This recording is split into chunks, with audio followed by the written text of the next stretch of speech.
Bismillahirrahmanirrahim.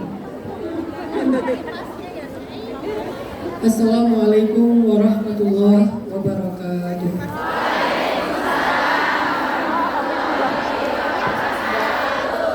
Alhamdulillahirabbil alamin. Alhamdulillahilladzi bi ni'matihi tatimmus shalihat wa bi fadlihi tatanazzalul khairat wal barakat wa bi taufiqihi tatahaqqaqul maqasid wal ghayat.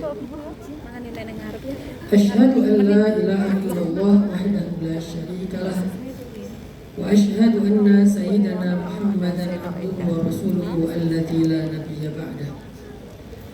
Allahumma shalli ala sayyidina Muhammadin fil awwalin wa shalli ala sayyidina Muhammadin fil akhirin wa salli wa sallim wa barik ala sayyidina Muhammadin fil mala'il a'la ila yaumiddin. Rabbana hab lana hukman wa alhiqni bis salihin. Rabbi shrah li sadri wa yassir li amri wahlul 'uqdatan min lisani yafqahu qawli, amma ba'd. Apa kabar teman-teman semuanya? Masih betah di Hong Kong?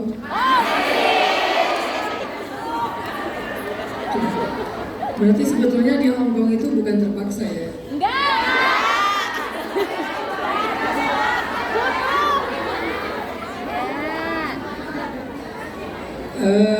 Pertama-tama saya pengen ngucapin makasih buat Bunda Nuris yang luar biasa ya. Bunda Nuris ini menjadi magnet orang-orang berkumpul dalam majelis zikir. Bukan saya magnetnya. Karena kalau Bunda Nuris nggak ada di Hong Kong, mungkin saya juga kayaknya nggak di sini. Nggak sampai ke Hong Kong. Saya nggak sadar tiba-tiba saya udah ke Hong Kong ini berapa kali Bunda deh? Lebih. Udah sering kali lah. Pokoknya saya kalau pengen makan rawon saya ke Hong Kong. Padahal rawon ada di Jawa Timur ya. Saya kalau kangen durian ke Hong Kong. Lampung dong. Makasih buat Bunda Nuris, teman-teman Ilham, teman-teman panitia, para ketua-ketua majelis taklim yang ada di Hong Kong, dan khususnya anak-anak muda, para jomblo-jomblo fisabilillah. Saya tahu kalian kesini tuh lari dari mantan kan?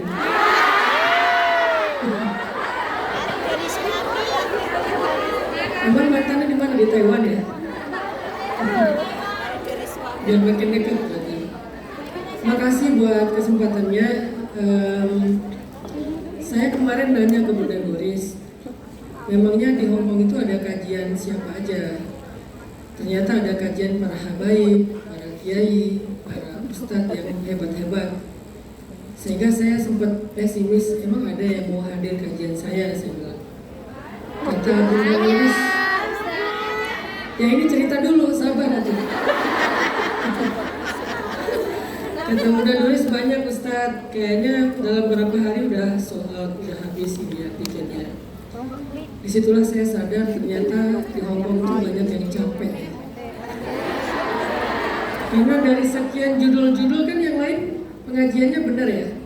Ada tentang bab ikhlas, bab sabar, bab siksa kubur ya. Ya ada nggak sih? Kok bisa-bisanya kalian hadir dalam kajian dengan tema gak bisa Yura? Gak bisa Yura. Jadi pas ditanya sama panitia, kamu mau milih yang mana? Ustadz Yura. Siapa Ustadz Yura? Semoga hari ini kita bisa belajar gimana cara mengelola rasa lelah mental atau capek. Karena saya yakin semua kita pernah capek. Saya juga kadang capek, bukan capek fisik ya. Kalau capek fisik kita bisa tidur, istirahat, makan, shopping. Shopping bisa nggak sih? Bisa.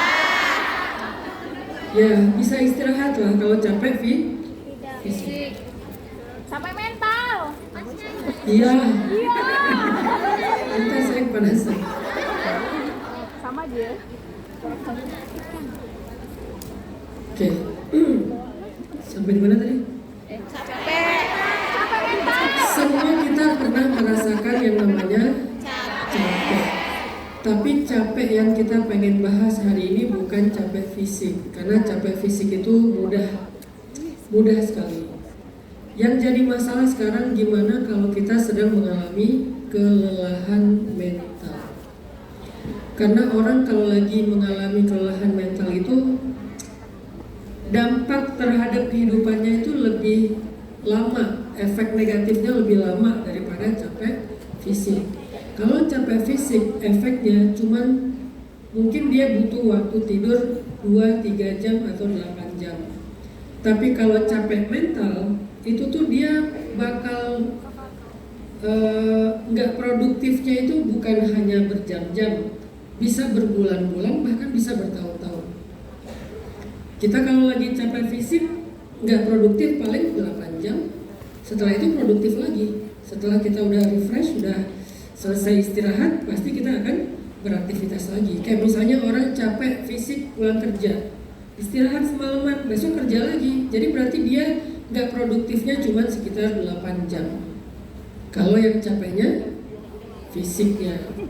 Tapi kalau yang capeknya mental, itu bisa berhari-hari, berbulan-bulan, bahkan ada yang saking lelahnya mental dia tidak produktif dalam hitungan bertahun-tahun. Bisa setahun, 5 tahun, 10 tahun, ada yang bahkan setengah usianya nggak produktif gara-gara dia mengalami kelelahan mental dan dia nggak sadar.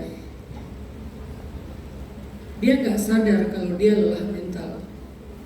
Tahu-tahu usianya udah sekian, tapi produktivitasnya jauh dibandingkan teman-temannya. Kenapa dia nggak bisa seproduktif teman-temannya? Kenapa dia nggak bisa seeksis orang lain dalam kebaikan? Kenapa dia nggak bisa sebaik orang lain dalam kualitas hidupnya? Ternyata ketika dicari tahu, dia udah lelah mental sejak usia sekian, sejak tahun sekian, sejak beberapa tahun yang lalu. Sehingga dalam fase kelelahan mental yang panjang itu, dia menjadi orang yang sangat tidak produktif, bahkan cenderung ke arah negatif. Makanya kita pengen belajar. Gak bisa Yura, aku udah capek. Capek dalam tanda petik, artinya aku udah trauma, aku udah nyerah, aku udah gak percaya lagi, aku udah takut, aku udah putus asa. Semua ini adalah makna dari capek mental. Banyak ciri-ciri orang yang sedang mengalami kelelahan mental. Biar kita bisa coba cari tahu, apakah saya punya ciri-ciri itu misalnya. Contoh, salah satu di antara ciri orang yang mengalami kelelahan mental itu adalah anxiety, kecemasan yang berlebihan. Segala dicemasin. Semuanya bikin dia jadi overthinking. Kalian pernah mencemaskan sesuatu? Seberapa mengganggu rasa cemas itu pada kalian, itulah indikator lelah atau tidaknya. Kalau cemas segala terhadap sesuatu dan gak mengganggu banget, itu wajar, kita sering cemas.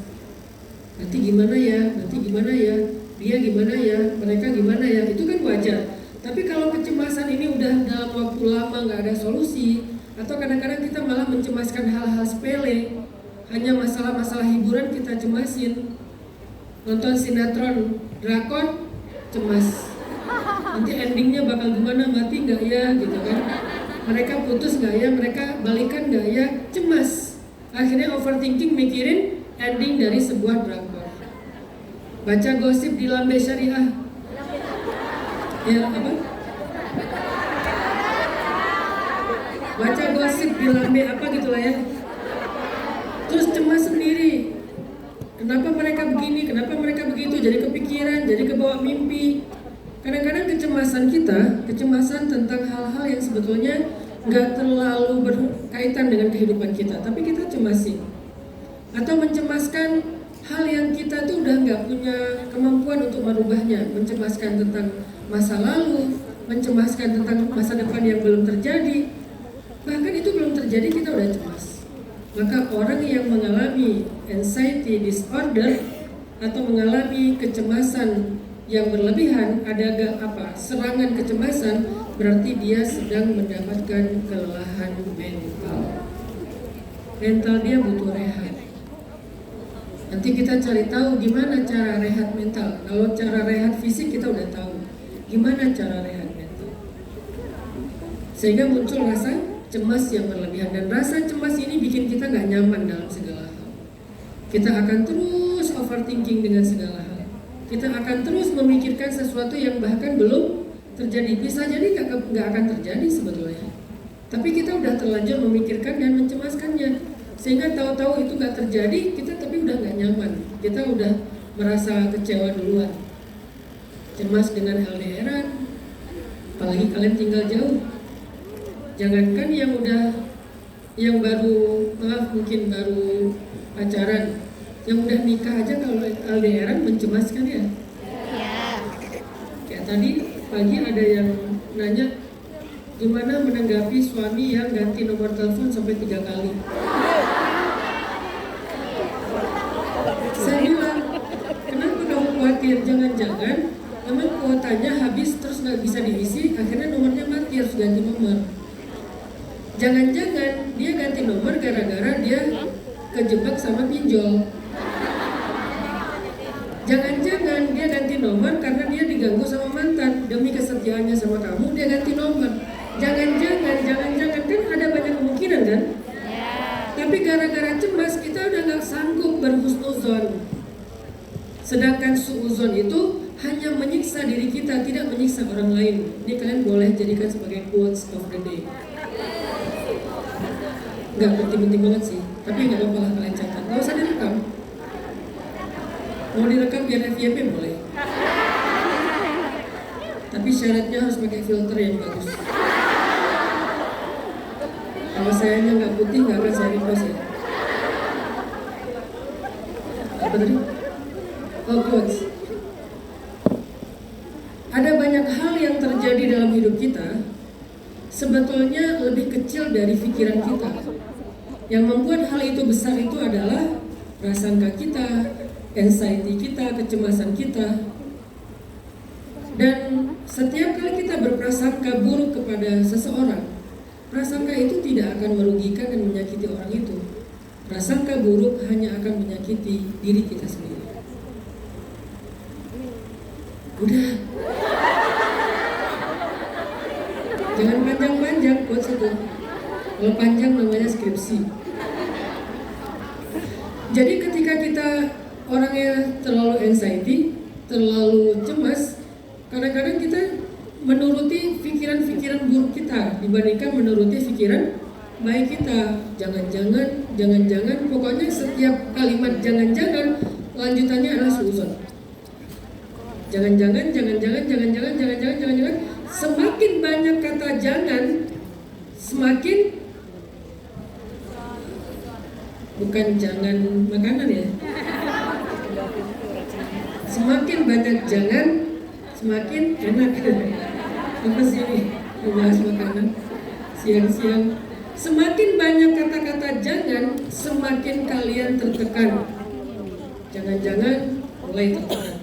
Atau jangan-jangan makin tertekan. Atau jangan-jangan makin tertekan.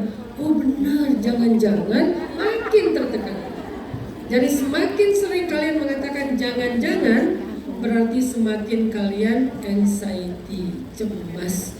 Dan kecemasan itu dimulai dari suuzon. Bagaimana kalau ternyata jangan-jangan suuzon kita ternyata benar, Ustaz? Gimana? Ya udahlah, kalaupun dia benar, minimal kalian selama beberapa waktu yang sebelumnya kalian udah menyiksa diri kalian lebih awal daripada seharusnya. Apa untungnya jangan-jangan? Apa untungnya kita suuzon sama orang lain? Mungkin jangan-jangan ada sih. Namanya juga jangan-jangan. Dan jangan-jangan enggak relatif. Jadi semakin banyak kita berburuk sangka atau mengatakan jangan-jangan atau jangan-jangan, mungkin emang jangan-jangan dan seterusnya, semakin kita tertekan teman-teman. Itu namanya anxiety, kecemasan. Sehingga akhirnya yang terjadi kita menjadi orang yang gak nyaman, kepikiran, overthinking, stres jadinya, depresi. Padahal yang kita khawatirkan ternyata gak ada. Maka apa jalan keluarnya? Udahlah, kalau dalam hubungannya dengan manusia, banyak-banyak tabayun. Sering-sering komunikasi, perbaiki hubungan komunikasi kita dengan seseorang. Karena kalau kita berkomunikasi lewat jangan-jangan, lewat insting suuzon kita tuh akan terus-terusan anxiety, akan terus-terusan cemas. Tabayun itu bisa dari orang yang curiga, bisa juga dari orang yang dicurigai untuk menghindari kecurigaan. Misalnya,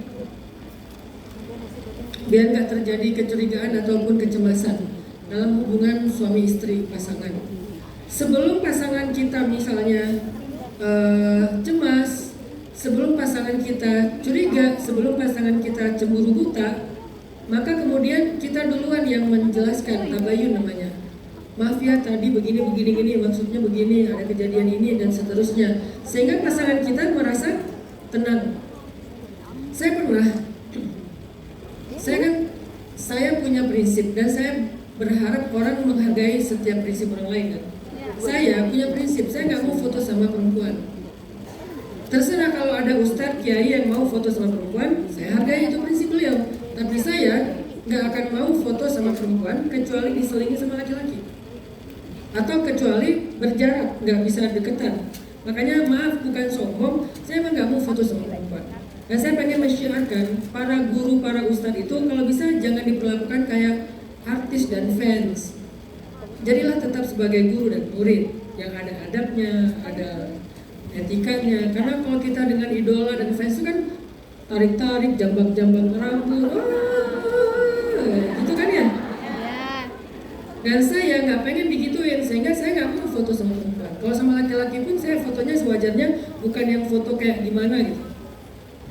Kadang-kadang ada juga foto saya sama laki-laki kan, pas lagi foto biasa aja, pas saya lihat hasilnya ternyata dia gini. Aduh, saya jadi geli. Saya nggak mau foto sama perempuan, itu prinsip saya. Tiba-tiba, namanya orang mungkin karena mengidolakan ya, lagi jalan ada ibu-ibu nerobos panitia langsung foto dan nempel gitu. Nah sebelum dia posting, saya udah tabayun dulu ke istri saya. Tadi maaf ya, tadi nggak sengaja karena panitianya mungkin lagi riweuh, ada ibu-ibu yang foto dan dia langsung nerobos ke depan. Sehingga itu cara saya untuk menenangkan pasangan saya. Itu adalah komunikasi.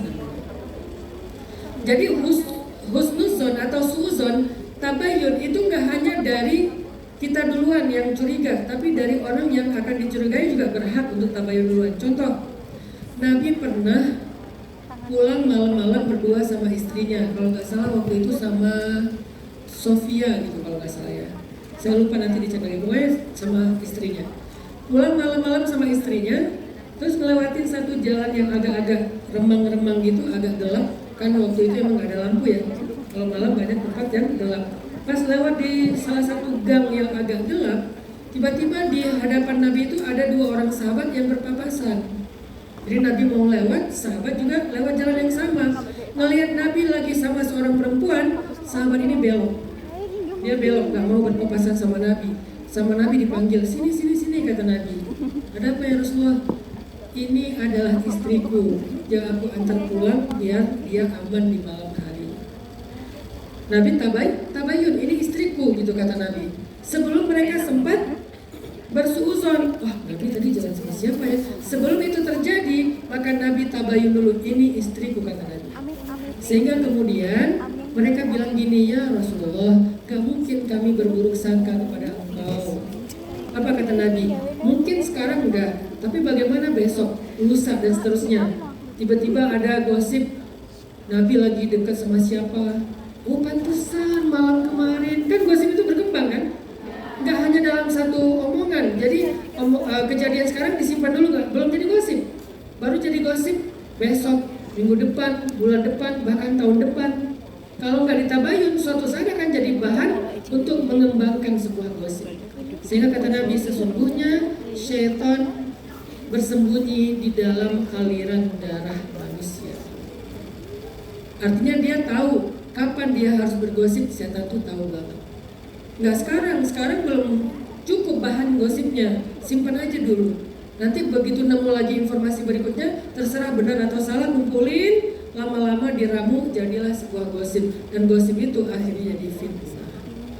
Jadi akhirnya solusinya Nabi tabayun, perbaiki komunikasi. Ini istriku, kata Nabi. Maka di sini pelajarannya buat kita, apa yang bikin kita cemas selama ini? Maka coba tabayun. Apa yang berpotensi bikin keluarga kita cemas? Coba tabayun. Kalau nggak dari orang yang suzon, yang duluan komunikasi, dari orang yang dicurigai, siapapun, perbaiki komunikasi, insya Allah akan menghilangkan kecemasan dan rasa tidak nyaman dalam sebuah hubungan. Perbaiki komunikasi. Lebih baik dalam berdiskusi, jangan langsung memvonis, jangan langsung menghakimi. Kita bisa menanyakan, kita bisa mendengar, karena kemampuan mendengar itu lebih penting daripada kemampuan berbicara. Hari ini semua orang bisa berbicara, tapi sedikit sekali yang bisa mendengarkan. Orang yang bijak adalah orang yang punya kemampuan mendengar lebih besar daripada kemampuan berbicara. Jadi jangan lihat orang yang bijak itu yang banyak ngomong, kayak penceramah kayak gini nih. Enggak. Kalian kalau mau nilai orang yang bijak, jangan nilai ketika dia di atas panggung kayak gini. Semua orang hebat kalau di atas panggung, ngomongnya ideal banget gitu. Makanya kemarin pas saya lagi jalan-jalan sama Bunda Nuris, mau beli, waktu itu beli mie ramen ya Bunda, cari mie ramen. Di Hongkong kan banyak tuh yang enak-enak tuh. Sama Bunda bilang, ini Ustaz, enak. Tar dulu, saya langsung buka Google Translate, kan itu bahasa Cina semua. Saya pakai Google Translate, saya cari ini komposisinya ada apa aja. Ternyata apa coba? Isinya adalah bubuk tulang babi. Salah satu ingredientsnya adalah pork bone powder. Jadi bubuk tulang babi itu salah satu ingredientnya. Saya temukan dengan cari di Google Translate. Kan Google Translate itu ada yang pakai kamera gitu kan, foto kan. Saya bilang ke Bunda, Bun ini nggak halal. Kata Bunda, Ustadz ini harusnya ceramah di atas panggung aja. Jangan dalam kehidupan sehari-hari. Kalau saya cuma ceramah di atas panggung, saya pencitraan.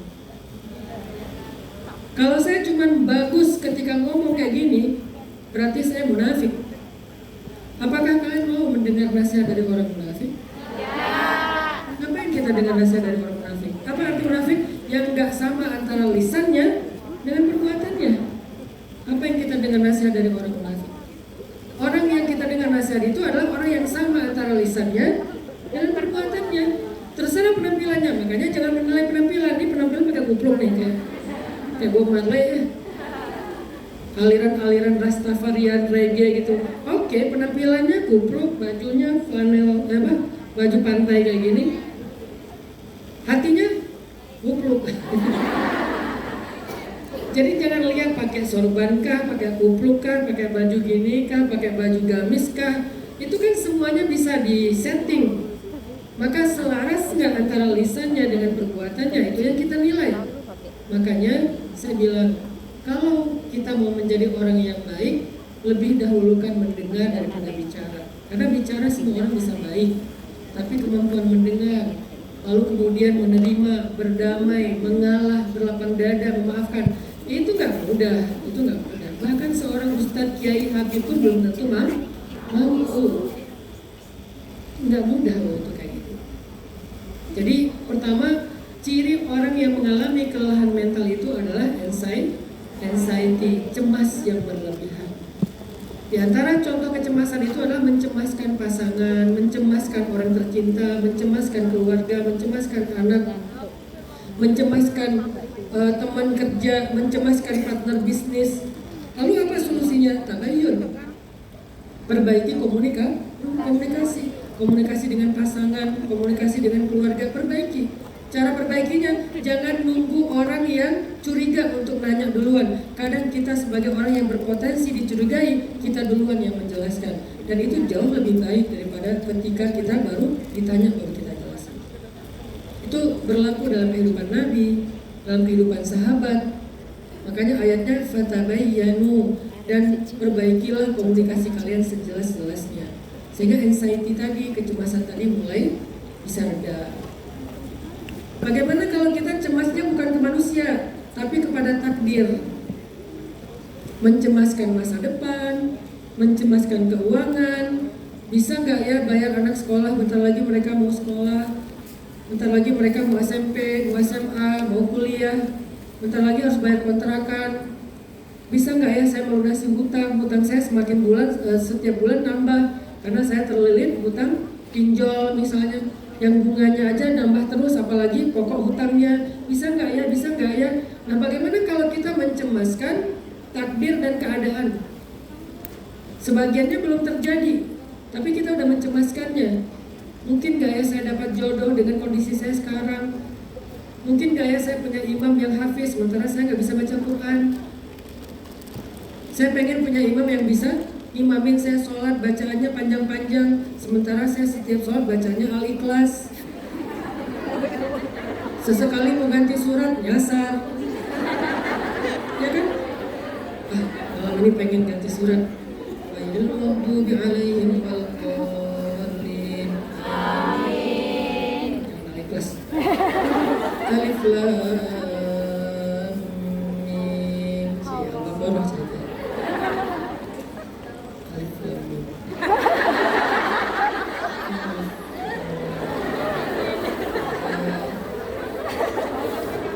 Qul huwallahu ahad. Balik lagi ke Al-Ikhlas. Mentok soalnya stoknya cuma Al-Ikhlas. Kalau ada stok yang lain pasti lebih pendek. Al-Kautsar. Apalagi? Quraisy, Al-Asr. Karena sebenarnya masih panjang. Ini yang pendek-pendek banget. Sekali-kali agak panjang dikit, nggak ada ujungnya. Ya ayyuhal kafirun la a'budu ma ta'budun wa la antum 'abiduna ma a'budu wa la ana 'abidun ma 'abadtum wa la antum 'abiduna ma a'budu wa la ana 'abidun ma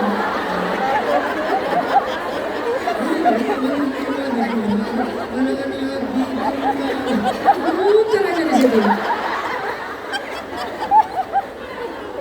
Ya Allah, dengan kondisi saya mungkin nggak ya saya punya suami yang hafiz, yang rajin baca Quran, sementara saya bukan perempuan yang baik-baik aja, dan seterusnya. Gimana kalau kita mencemaskan tentang masalah takdir? Salah satunya masalah keuangan, karir, kesehatan, jodoh. Ada satu kalimat dari TikTok yang menurut saya relate, tapi agak vulgar kalimatnya. Ini bukan kata-kata saya, disclaimer dulu. Kalimatnya, kalau kalian khawatir tentang jodoh, kalian belum dapat pasangan, jangan khawatir. Bisa jadi calon pasangan kalian sedang mengurus surat cerai.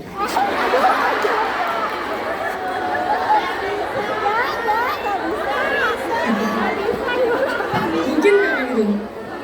Mungkin kan? Bisa aja memang jodoh kita itu seorang duda.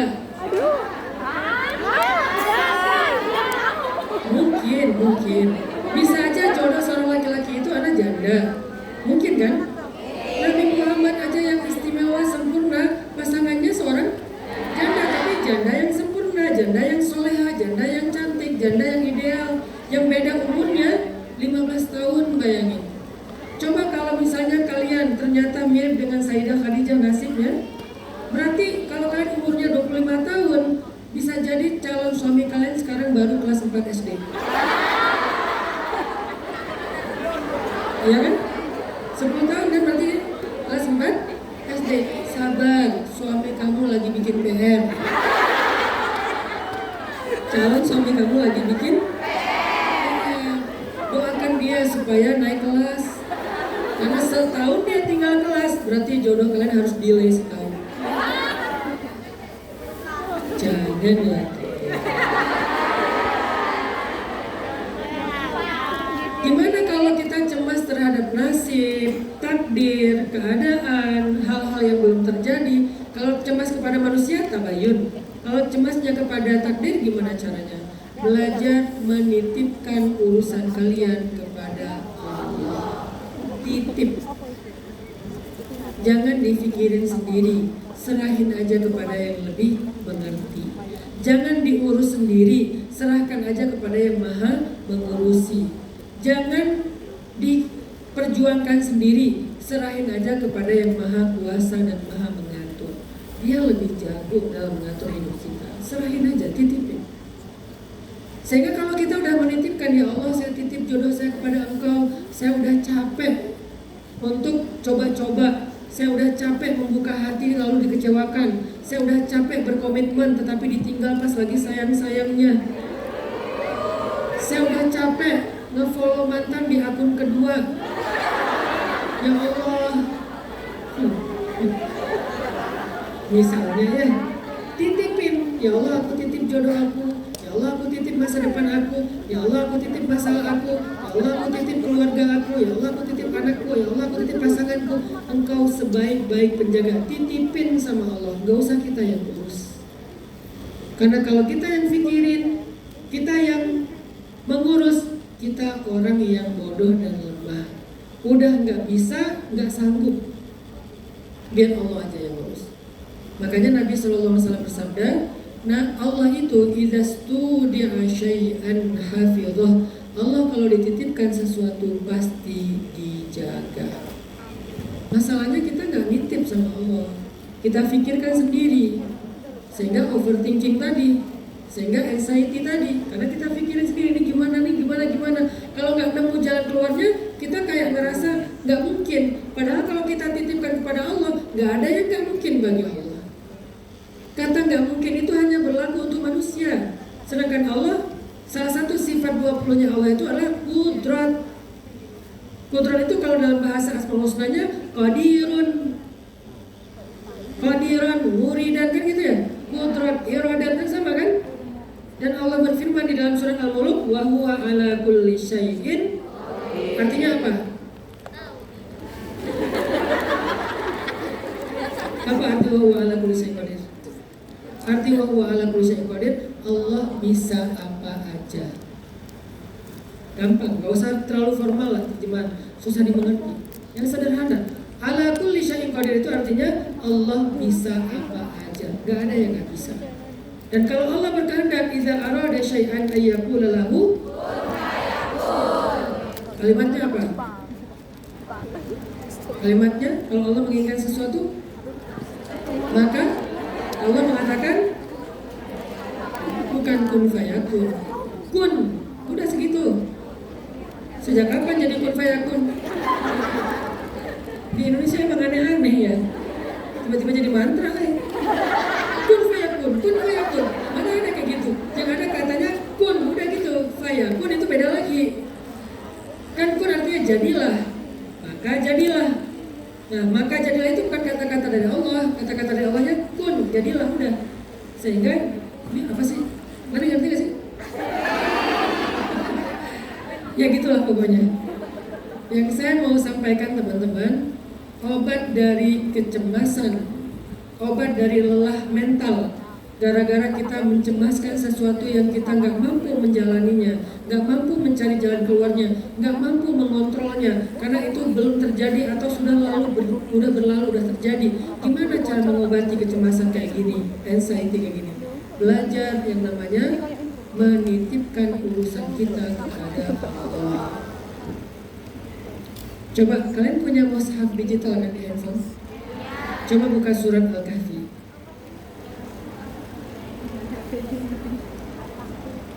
Al-Kahfi surat berapa? Surat 18. Oke. Coba buka surat Al-Kahfi ayat, saya cek ya.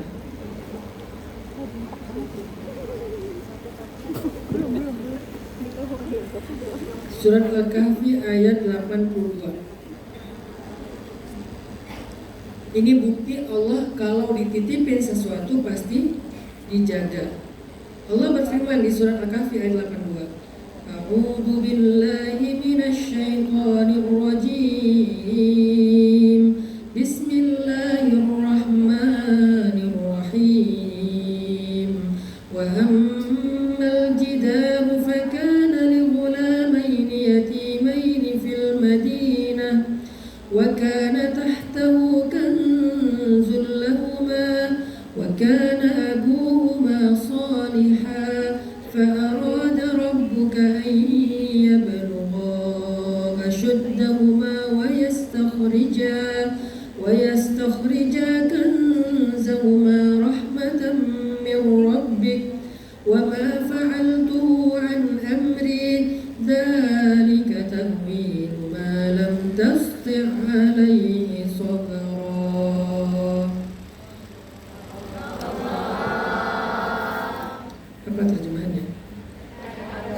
Wa ammal jidar, adapun dinding, sesungguhnya itu adalah milik kedua anak yatim di kota tersebut. Dan di bawah dinding itu ada harta yang disimpan oleh ayah mereka. Sedangkan ayah mereka berdua adalah laki-laki yang solih. Jika Allah ingin supaya mereka berdua tumbuh dewasa, lalu kemudian dikeluarkanlah harta titipan itu sebagai rahmat dari Allah. Dan aku tidak melakukan ini karena keinginanku sendiri. Semuanya adalah keinginan Allah. Itulah penjelasan terhadap apa yang kamu tidak bisa bersabar. Ngerti nggak? Enggak kan? Kalau baca terjemah emang susah ngerti. Makanya kita kalau mau ngaji itu pakai guru atau minimal baca tafsir. Jadi ceritanya gini. Ini kan cerita Nabi Musa dengan Nabi Khidir nih cerita. Suatu ketika Nabi Khidir dengan Nabi Musa melakukan perjalanan safar. Sampai di sebuah negeri, Nabi Khidir minta tolong kepada penduduk itu untuk ngasih tumpangan menginap karena udah kemalaman. Di zaman itu, memberi tumpangan menginap untuk musafir itu adalah bagian dari kewajiban. Jadi kalau ada musafir yang terlantar, harus dikasih tempat menginap untuk mereka, ada kamar untuk mereka. Nah ternyata setiap rumah di negeri itu menolak karena orang di negeri itu pelit semuanya, pelit, egois, jahat. Akhirnya Nabi Khidir dengan Nabi Musa terpaksa menginap di sebuah rumah yang sudah roboh, rumah tua, rumah terbengkalai, roboh, jelek, nginaplah di situ. Gara-gara di semua rumah ditolak. Pas paginya Nabi Khidir tiba-tiba memperbaiki keadaan rumah itu, dibangun ulang, direnovasi sendiri sama Nabi Khidir. Karena ngeliat Nabi Khidir kayak gitu, Nabi Musa ikut bantuin. Akhirnya mereka berdua ngebangun lagi rumah yang mau roboh tadi sampai menjadi utuh dan baik kembali. Setelah selesai, Nabi Musa nanya kepada Nabi Khidir, "Ya Nabi Allah, kenapa engkau ingin memperbaiki rumah di negeri orang-orang yang pelit ini? Kenapa gak dibiarin aja rumahnya kayak gitu? Kok kamu malah berbuat baik kepada orang yang sudah jahat sama kita?" Apa jawaban Nabi Khidir? "Wahai Musa, sesungguhnya rumah ini milik dua anak yatim. Dulu mereka punya seorang ayah yang solih. Sebelum ayah itu meninggal dunia, ayah itu ingin menitipkan harta warisan untuk menjadi warisan bagi anak-anaknya. Tapi karena anak-anaknya masih kecil, dia bingung nitip ke siapa ya harta warisan ini. Karena anak kecil nggak bisa memegang harta warisan. Nanti nggak akan bisa dikelola dengan baik. Dititipin ke tetangga, tetangganya nggak ada yang benar, malah habis. Dititipin ke keluarga, keluarganya nggak ada yang solih, nanti malah zolim. Akhirnya ayah yang solih ini menyembunyikan harta di bawah dinding. Lalu dia bilang kepada Allah, "Ya Allah, aku titipkan harta ini sebagai warisan untuk anak-anakku sampai mereka dewasa." Meninggallah laki-laki solih ini. Setelah mereka meninggal, anak yatim ini tinggal di pondok pesantren, madrasah. Kalau sekarang namanya pondok, dulu namanya madrasah. Karena mereka masih kecil, kayak panti asuhan gitu lah. Ketika mereka dirawat di panti asuhan masih kecil, harta ini kan masih tersimpan di bawah dinding rumah. Allah pun menjaga harta ini dengan cara rumahnya dibikin roboh, dindingnya roboh, sehingga ketika rumahnya roboh, nggak ada satu orang pun yang mau datang ke rumah itu, yang mau memeriksa isi rumah itu, yang mau merawat rumah itu. Jadilah rumah yang terbengkalai, kayak rumah yang ada hantunya. Jadilah rumah itu aman dari setiap pencuri, karena dianggap rumah yang tidak terurus. Padahal di bawahnya ada harta yang sangat banyak. Ketika anak-anak ini udah remaja, udah lulus sekolah, Allah mengutus dua nabi untuk memperbaiki rumah itu. Nabi Musa dan Nabi Khidir diutus jauh-jauh. Nabi Musa dari Palestina, Nabi Khidir dari dua pertemuan laut. Mereka berjalan berminggu-minggu demi untuk membangun kembali rumah yang sudah roboh milik anak yatim tersebut. Pertanyaan saya, kenapa nggak ngutus tukang aja ya Allah? Kenapa nggak tukang aja? Kan bisa aja tiba-tiba tukang mimpi disuruh perbaiki rumah di sebelah rumahnya, sehingga besoknya tukang perbaiki rumah itu, bisa kan? Kenapa harus nabi yang jauh? Sebegitulah baiknya Allah menjaga amanah, menjaga titipan. Saking Allah pengen sempurna, Allah nggak mau rumah itu dibangun oleh tukang, dibangun oleh orang soleh, dibangun oleh seorang ulama. Allah mau rumah itu saking istimewanya dibangun oleh dua nabi sekaligus. Kayak gitu cara Allah jaga amanah. Sehingga diutuslah Nabi Musa, diutuslah Nabi Khidir jauh-jauh sampai ke negeri tersebut. Dibangunlah rumahnya oleh dua tangan yang mulia, tangan Nabi Khidir dan tangan Nabi Musa. Sampai terbangun, baru Nabi Khidir cari di mana panti asuhannya. Anaknya kemudian disuruh pulang, diberikanlah harta yang tersimpan di bawah dinding rumah mereka. Ini bukti Allah kalau dititipkan sesuatu pasti dijaga.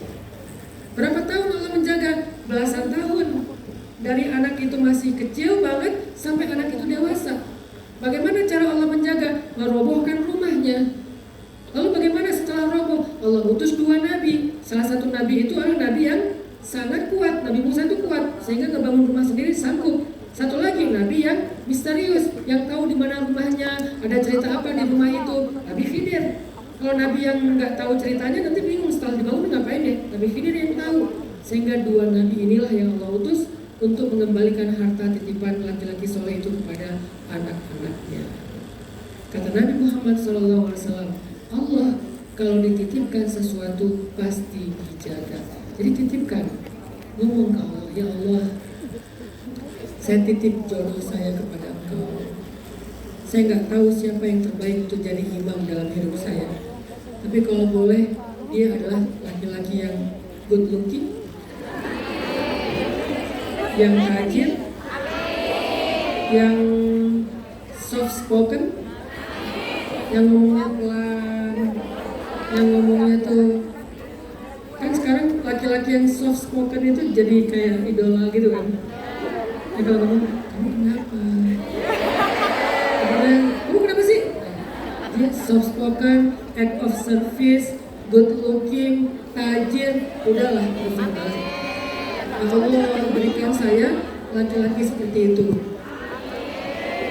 Bukan yang meledak-ledak, yang kalau pakai mic itu pecah speakernya, soft spoken. Kalian titip kepada Allah. Yang laki-laki juga gitu, ya Allah aku titip yang menutup aurat dengan baik, yang punya sifat pemalu, yang gak banyak bergaul dengan laki-laki. Kalaupun harus bergaul sewajarnya, tidak berlebihan, tidak ekspresif. Saya kalau kalau saya lagi komunikasi dengan perempuan lewat chat, saya nggak mau pakai emoticon. Dan kita punya komitmen di rumah ini dengan pasangan, kita kalau dengan lawan jenis nggak pakai emoticon kecuali satu. Udah gitu, gini-gini aja terus. Nggak ada yang senyum-senyum, jukir balik, little love, big hug, nggak ada. Itu hanya untuk pasangan kita atau hanya untuk keluarga terdekat kita. Ya Allah berikan saya pasangan yang kayak gitu, imam atau makmum. Titipin ke Allah. Karena kalau kalian cari sendiri, nyasar.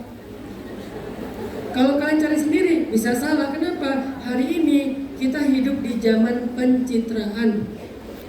Apa yang kita lihat di sosial media kadang bertolak belakang 180 derajat daripada realita. Sosial media penampilannya, pakaiannya, celananya, sepatunya kayak keren banget gitu kan? Kan sekarang lagi ramai tuh penampilan yang nggak relate dengan penghasilan kan ya? Penampilannya tuh kayak wah kayaknya penghasilannya nih 100 juta. Pas melihat aslinya penghasilannya mungkin berapa? Masih mending UMR, ini malah jauh di bawah UMR. Tapi penampilannya tuh kayak meyakinkan sekali. Kenapa? Sosial media. Apalagi sekarang kita masuk ke era AI. Ternyata dia jago bahasa Arab, padahal hasil AI. Ternyata dia jago bahasa Inggris, ternyata AI. Saya juga curiga kalian jago bahasa Cina kayak AI ya. Sekolah. Jadi titipkan sama Allah. Masalahnya apa? Titip, ya Allah saya titip jodoh, ya Allah saya titip kalau udah punya pasangan, ya Allah saya titip pasangan saya di rumah yang jauh dari saya. Jangankan LDRan, saya ada di sebelahnya aja saya khawatir. Apalagi sekarang saya nggak ada di sebelahnya. Kuatkan iman dia ya Allah, lindungi dia ya Allah dari orang-orang yang ingin merusak rumah tangga kami. Saya titip anak-anak saya ya Allah, semoga mereka jadi ahli sholat, nggak pernah tinggal ngaji, nggak pernah bolos sekolah, supaya mereka menjadi anak yang sholat. Titip. Karena kita nggak mampu mengendalikannya sendiri, mengurusnya sendiri. Jadi cara mengurangi kecemasan tentang sesuatu yang sifatnya takdir, keadaan hidup, titipkan masalah kita kepada Allah. Baca doa ini, boleh kalian rekam untuk dihafal. Jangan lupa filter. Doa menitipkan sesuatu kepada Allah. Allahumma. Gak usah diulang. Ini bukan TPA. Ini doa contoh ya. Kalian bisa. Allahumma inni astaudi'uka umuri kullaha, nafsi wa ahli wa hayati, illam takun laha faman laha, wa anta khairun hafidhah. Ya Allah, sesungguhnya aku titipkan kepada Engkau segala urusanku, diriku, keluargaku, hidupku. Jika bukan Engkau yang menjaganya, siapa yang menjaganya? Sedangkan Engkau sebaik-baik penjaga. Nah, segitu doanya. Ustaz, kalau bahasa Indonesia boleh? Boleh. Tapi kalau kalian nggak mau menghafal bahasa Arabnya, nanti nggak bisa dipakai di dalam sholat. Karena sholat itu ada waktu yang paling mustajabah doa. Salah satunya adalah ketika sujud. Nggak bisa kalian pakai bahasa Indonesia. Ya Allah, aku lagi bete nih, lagi sujud. Nggak bisa. Sehingga itulah keistimewaannya bahasa Arab, bahasa Al-Quran. Jadi hafal. Kalau kalian nggak bisa ngafal sekaligus, dicicil. Satu hari satu kata. Hari ini Allahumma, udah. Besok inni. Lusa astaudi'u. Lusanya lagi ka. Sehari cuma satu kata. Selama 2 minggu akhirnya tuntas satu doa, udah dipraktekin. Selama belum hafal semuanya, pakai bahasa Indonesia dulu. Begitu udah hafal satu kalimat, praktekin. Ya Allah, Allahumma inni astaudi'uka umuri kullaha, hayati wa nafsi wa ahli wa amali. Terserah, tambahin aja. Dan tutup dengan kalimat wa anta khairun hafidhah. Engkau sebaik-baik penjaga ya Allah. Titipin. Sehingga nanti kita akan mendapatkan keajaiban seperti laki-laki solih yang ada di surat Al-Kahfi, yang bertahun-tahun dia menitipkan hartanya kepada Allah, sedangkan anak yang dia tinggalkan masih kecil, bertahun-tahun Allah jaga. Ketika waktunya mengembalikan harta itu kepada anaknya, Allah datangkan 2 nabi yang solih jauh-jauh untuk membangun kembali rumah anak yatim tersebut. Sebaik itulah Allah dalam menjaga amanah dan titipan. Jadi 2 itu ya, cara mengurangi kecemasan. Kalau cemas dengan manusia, belajar memperbaiki komunikasi. Budayakan tabayun. Kalau enggak kita yang tabayun, dia yang tabayun duluan. Kita dengan teman misalnya, tiba-tiba kok dia jadi agak kurang respon ya sama kita, kok dia jadi diam aja ya, jangan-jangan ada masalah nih. Ya udah tabayun aja, kamu lagi sakit, kamu lagi ada masalah, kamu lagi apa? Kasih tahu ke aku. Oh enggak, aku lagi, dia juga tabayun, aku lagi nggak enak hati, kemarin aku dengar dari orang kamu gini ya, ngomongin aku ya. Oh enggak, ini salah paham. Udah, jangan baper tapi. Namanya orang tabayun ya, udah tabayun. Tabayun itu bukan menuduh. Tabayun itu pengen tahu kebenaran, makanya dia tanya. Kalau menuduh itu gini, kamu jahat, kamu memfitnah saya, kamu begini. Ini namanya menuduh, itu namanya menghakimi. Tapi kalau tabayun, apakah benar? Kan diulangi, dibuka dengan kalimat pertanyaan. Kita nanti dengan pasangan juga gitu, jangan gampang baperan. Suami cuma pengen tabayun, kita bilang dia menuduh, kita bilang dia curiga, bukan. Memang hak dia, hak istri, hak suami untuk tabayun. Kecuali dia mengatakan, jadi kamu begini, nah itu baru namanya menuduh. Tapi kalau sekedar benar enggak, kalau kemarin begini, benar enggak? Nah kalau enggak, udah selesai. Enggak usah dilanjutkan, jangan gampang baper. Ini namanya tabayun. Dan Allah mengatakan, fatabayyanu, bertabayunlah kalian, supaya tidak muncul kesalahpahaman di antara kalian. Cara kedua, untuk menghilangkan kecemasan, biar kita nggak gampang capek mental, belajar menitipkan urusan kita kepada Allah. Yang paling bikin kita capek itu adalah kita pengen mengurus semuanya sendiri. Padahal kita itu udah ada yang ngurus, Allah. Masya Allah. Jadi tugas kita tuh bukan ngurus sebetulnya, hanya menjalani ikhtiar. Hasil itu di tangan Allah, biar Allah yang ngurus hasilnya. Biar Allah yang mengatur gimana endingnya. Kita ikhtiar aja, nggak usah difikirkan terlalu berlebihan. Dan ini bukan retorika ya. Ini bukan nasihat, cuman narasi doang. Ini pengalaman pribadi. Semua kita punya masalah, termasuk saya. Saya kadang dikasih ujian yang ringan, kadang dikasih ujian yang berat. Tapi walaupun ujiannya berat, saya merasa tetap nyaman karena saya tahu ada yang mengurus hidup saya. Dan yang mengurus hidup saya itu maha baik, maha sempurna, maha kuasa. Tenang gak saya? Tenang. Seorang anak kuliah ke luar negeri, kok dia tenang di luar negeri? Karena semua kebutuhannya dicukupkan oleh ayahnya. Kok bisa dia begitu tenang? Ayahnya seorang yang kaya raya konglomerat. Kan tenang. Jadi ketika kita percaya ada yang mengurus kita jadi tenang hidupnya. Yang jadi bikin kita was-was dan berkeluh kesah, kita nggak percaya ada yang mengurus kita lebih baik daripada diri kita sendiri. Sehingga kalau kita ngerasa udah mentok, kita ngerasa nggak ada lagi yang bisa memperbaikinya. Padahal ada Allah yang maha kuasa memperbaiki segala keburukan, segala keadaan. Itu yang pertama. Yang kedua, ciri-ciri orang yang sedang mengalami lelah mental, susah konsentrasi, gampang ke distract. Dia kalau mau melakukan sesuatu itu susah sekali untuk bisa fokus, untuk bisa istiqomah, konsisten, gampang banget ke distract. Kalau ini hanya masalah sepele, oke. Tapi bagaimana kalau ini tentang tugas-tugas dalam hidup kita? Belajar, bekerja, menjalankan sesuatu amanah. Maka orang yang susah konsentrasi, gampang ke distract, nggak bisa fokus dengan sesuatu, dia dalam hidup itu nggak fokus, segala dicoba. Berarti dia adalah orang yang sedang mengalami kelelahan mental. Apa obatnya biar bisa fokus?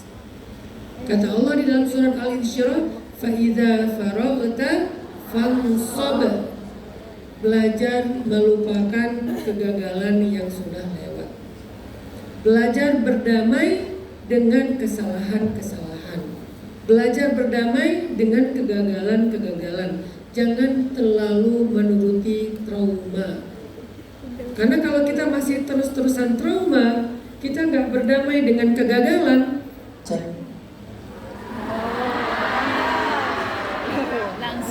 tapi nanti berubah lagi. Bukan nggak berubah lagi. Jangan. Apa tadi tuh? Kalau kita nggak bisa berdamai,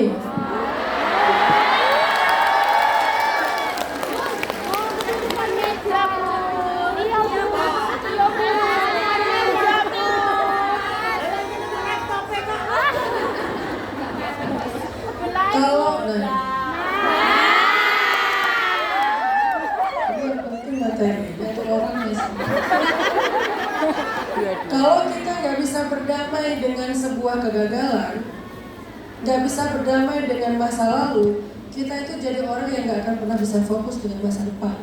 Makanya Allah bilang fa'idha faraghta fansab. Kalau kamu udah selesai dengan urusan sebelumnya, baru kamu bisa bersungguh-sungguh dengan urusan berikutnya. Jadi harus selesai dulu dengan masa lalu. Nggak bisa fokus dengan pasangan yang ada sekarang. Masih ke-distract dengan apa? Mantan.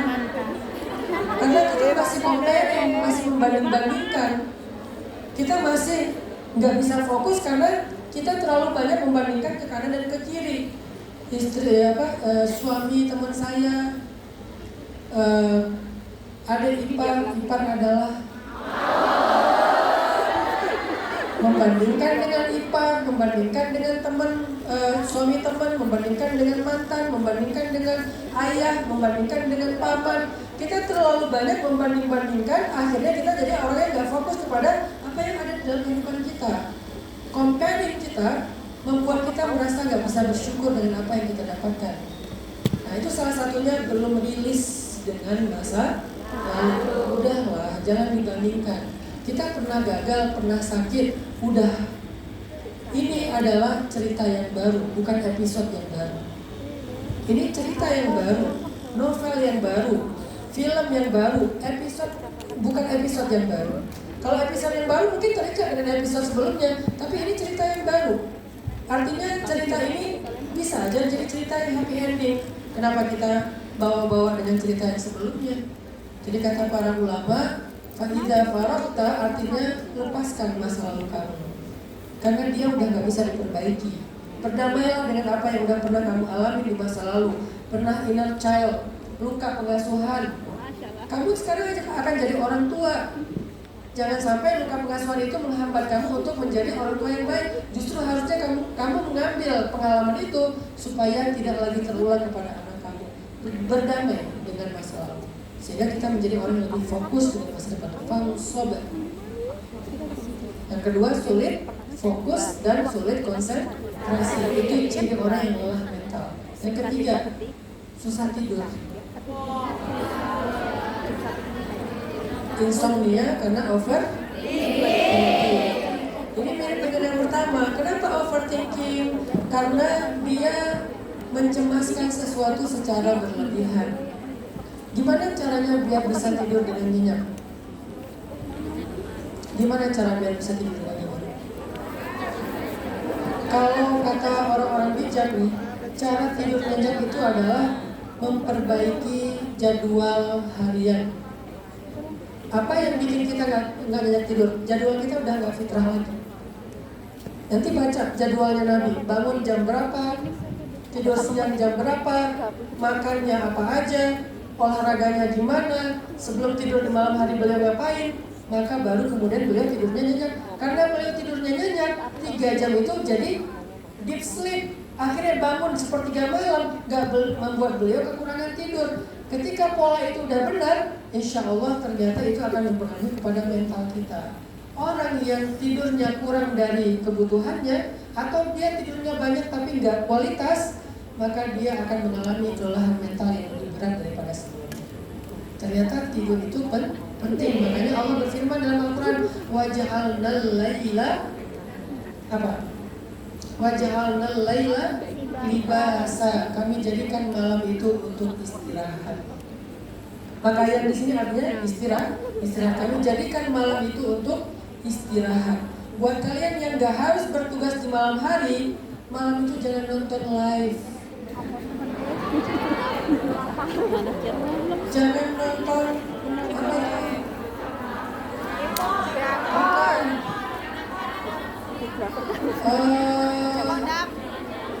Kita kan punya apa istilahnya?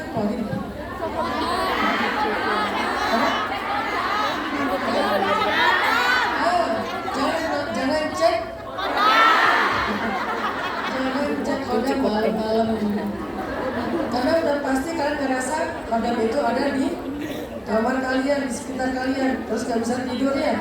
Ini yang bikin kualitas tidur kita berkurang, akhirnya kita mengalami kelelahan mental. Dan ini mungkin jarang dibahas dalam ceramah. Kenapa? Karena penceramah-penceramah nggak konsen dengan isu anak muda, konsennya dengan isu orang tua. Salah satu isu orang tua itu tentang sakaratul maut, husnul khotimah, siksa kubur ya. Wajar, nggak apa-apa. Tapi kalau saya kan segmentasi dakwah saya anak muda. Masalah anak muda hari ini adalah masalah mental. Dan salah satu di antara penyebab kelelahan mental itu adalah istirahat yang tidak berkualitas. Kenapa istirahatnya nggak berkualitas? Salah satunya karena pola hidupnya nggak sesuai dengan sunnah Nabi. Ini ada satu lagi rahasia tidurnya, sholawat. Kenapa sholawat? Karena orang yang bersolawat itu akan dinaungi oleh para malaikat. Jadi kalau kita sebelum tidur minimal bersolawat 100 kali, malaikat akan menaungi kita dari berbagai macam gangguan-gangguan ketika tidur. Sehingga tidur kita itu deep sleep, kualitas, dan insya Allah kalau sholawat kita dawam bisa bermimpi ketemu Rasulullah SAW. Mau ketemu dengan Nabi? Karena ketemu dengan Nabi di dalam mimpi seperti ketemu Nabi dalam kehidupan sejati, kehidupan real. Jadi ketemu Nabi dalam mimpi itu kayak ketemu Nabi dalam kehidupan nyata, nggak ada bedanya. Kenapa bisa kayak gitu, Ustaz? Karena Nabi tidak bisa dijelmakan oleh syaitan. Kalau ketemu dengan mantan, maka itu adalah setan. Saya nggak bilang mantan setan ya, mimpinya. Kalau mimpi ketemu dengan mantan, maka itu adalah karena cuma satu orang yang setan gak bisa menyerupai, dia adalah Rasulullah. Sehingga siapa yang bertemu dengan Rasulullah dalam mimpi itu seperti bertemu Rasulullah dalam kehidupan nyata, senyata itu. Gimana seseorang bertemu dengan Rasulullah dalam mimpi? Salah satu amalannya adalah dawam sholawat, gak boleh kurang dalam sehari minimal 100 kali. Kalau bisa ditambah bertahap. Pertama 100 kali udah 40 hari, 200 kali 40 hari, 300 kali 40 hari. 40 hari itu orang sebut dawam.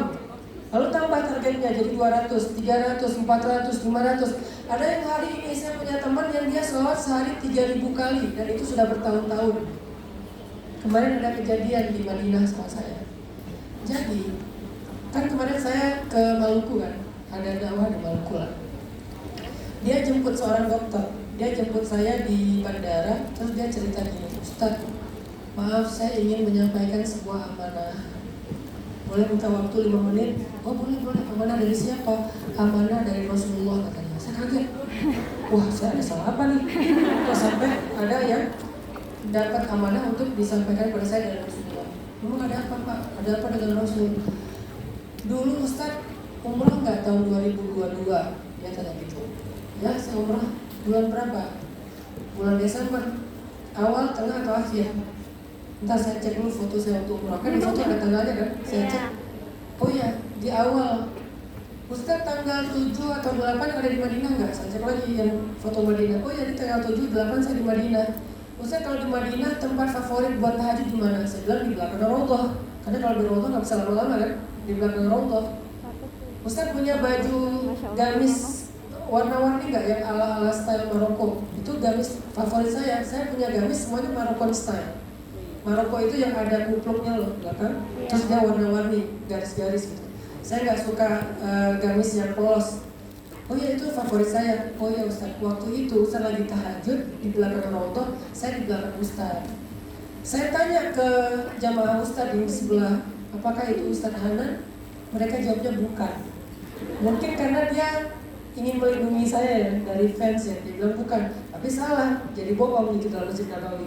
Saya kecewa di situ. Kok saya dibohongi? Padahal saya yakin itu Ustaz Hanan. Saya lihat Ustaz Hanan waktu itu lagi sholat sunnah, bolak-balik berdiri, sholat lagi berdiri. Jadi saya nggak mau ganggu, cuma nanya doang gitu. Gara-gara saya kecewa, habis sholat subuh saya pulang melewati kuburan Nabi, makam Nabi, lewat tuh ziarah. Ketika saya di depan makam Nabi, saya ngomong, ya Allah, kalau itu benar-benar Ustaz Hanan, tolong tunjukkan kepada saya buktinya. Perlihatkan kepada saya bahwa itu benar-benar Ustaz Hanan dan pertemukan saya dengan Ustaz Hanan. Pas beres hari itu malamnya dia tidur, dalam mimpi dia ketemu dengan Nabi. Kata Nabi, benar itu Hanan. Masya Allah. Dia kan berarti orang soleh ya? Bukan saya yang orang soleh ya? Dia ya? Karena yang mimpi kan dia. Dia bilang benar itu Hanan. Bilang ke Hanan, sholawatnya udah aku terima. Waktu itu saya lagi ada masalah. Gak usah dibahas lah, karena ini curhat Ustaz nanti jadinya ya. Viral lagi. Waktu itu saya lagi ada masalah yang lumayan berat. Sehingga saya waktu itu dalam setahun umroh 3 kali. Dalam 2 bulan sekali umroh, 2 bulan sekali umroh, puncaknya umroh Ramadan. Ketika umroh saya banyak sholawat. Kenapa banyak sholawat? Karena lagi banyak masalah. Saking banyaknya sholawat itu dari mulai tengah malam sampai subuh sholawat terus, berdiri sholat, sholawat lagi, sholat, sholawat lagi. Pokoknya antara sholat, sholawat, sholat, sholawat. Bilang ke dia, aku titip, nah ini ada satu amanah yang saya nggak boleh sampaikan ke publik. Pokoknya ini rahasia saya dengan dia. Sampaikan ke dia sebuah amanah dari aku. Disampaikan ke dia, oh itu ya maksudnya. Ya udah. Nah di sini saya belajar ternyata orang kalau mau ketemu dengan Nabi itu bisa. Orang kayak dia, seorang dokter, ternyata ketika dia ada masalah dia ngadu kepada Allah, lalu Allah mengutus Nabi untuk ngasih tahu kepada dia, sehingga dalam mimpi dia ketemu dengan Nabi. Sekeren ini dokter tersebut. Saya belajar dari dia, dokter amalannya apa? Sholawat Ustaz. Sehari berapa? Gak kurang dari 1000. Jadi saya lupa dia bilang 1000 apa 3000. Pokoknya banyak di atas 1000. Sementara saya bisa 1000 tapi gak bisa setiap hari. Kalau saya lagi sibuk, kadang-kadang 300, kadang-kadang 200, kadang-kadang lebih atau kurang dari itu. Artinya ada orang yang sudah sebegitu dawamnya sholawat, sehingga ketika dia punya masalah, Allah langsung menolong dia dengan cara-cara ajaib. Selain tidurnya nyenyak. Jadi yang kedua, belajar untuk mendapatkan tidur yang berkualitas. Dan tidur yang paling baik itu adalah tidurnya orang-orang yang soleh, di mana tidurnya adalah ilham. Tidurnya bukan istirahat, ilham bayangin. Jadi tidur dapat ilham. Kita tidur bangun masalah, salah leher, kebanyakan kesini ya. kalau kita bukan orang soleh, tidur, bangun, banyak masalah. Kalau mereka sebelum tidur masalah, bangun dari tidur dapat jalan keluar. Imam Al-Ghazali, tahu Imam Al-Ghazali kan? Sering dengar kan? Salah satu ulama besar Islam lah. Pernah ditanya sama, pernah difitnah. Sebelum tidur beliau berdoa, ya Allah, saya difitnah. Coba saya minta tolong bersihkan nama saya. Malam itu ketika beliau tidur, beliau bermimpi. Dalam mimpinya beliau ketemu dengan orang yang memfitnah beliau. Ternyata orang yang memfitnah beliau malam itu juga mimpi. Dalam mimpinya ketemu dengan Imam Al-Ghazali. Jadi mimpinya nyambung. Enak ya kalau mimpinya jamaah. Kita bermimpi, fulan juga bermimpi dengan yang sama, di dalam mimpi kita bareng. Ini luar biasa nih mimpinya. Imam Al-Ghazali mimpi, laki-laki itu mimpi. Laki-laki itu bermimpi ketemu Imam Al-Ghazali. Lalu di sebelah Imam Al-Ghazali ada Rasulullah, ada Abu Bakar, ada Umar. Imam Al-Ghazali bilang kepada Rasulullah, ya Rasulullah, hadzal rajul yu'dhini wa yubghiduni. Laki-laki ini menyakiti saya dan memusuhi saya, Rasul. Dia memfitnah saya. Kemudian Rasulullah mengatakan, a'tini siyad, kasih saya cambuk. Akhirnya dikasihlah cambuk oleh Imam Al-Ghazali kepada Rasul. Maka Rasul pun mencambuk punggung laki-laki yang memfitnah Imam Al-Ghazali. Sampai kemudian laki-laki ini sadar dari mimpinya dan dia pegang punggungnya, banyak bekas cambuk dan dia merasakan sakit.